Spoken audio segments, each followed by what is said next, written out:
Rakyat Malaysia kini boleh menikmati Budi Madani RON 95 dengan 3 langkah mudah. Nak tahu bagaimana? Mari saya tunjukkan langkah-langkahnya. Langkah pertama, semak MyCard anda. Di Petron, semak kelayakan boleh dilakukan di terminal PAM kami. Maklumat Budi Madani RON 95 anda akan dipaparkan di skrin seperti ini. Langkah kedua, bayar. Anda boleh buat pilihan sama ada anda ingin menetapkan jumlah isian atau terus membuat pembayaran untuk isi minyak penuh. Sediakan kad kredit atau kad debit dan sentuh di sini untuk pembayaran. Langkah ketiga, isi.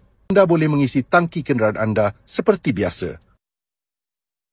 Jangan lupa, selesai sahaja transaksi, anda boleh cetak resit untuk melihat maklumat Budi Madani RON 95 anda.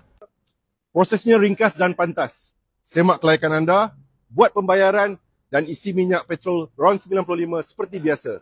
Ingat, hanya 3 langkah mudah, semak, bayar dan isi.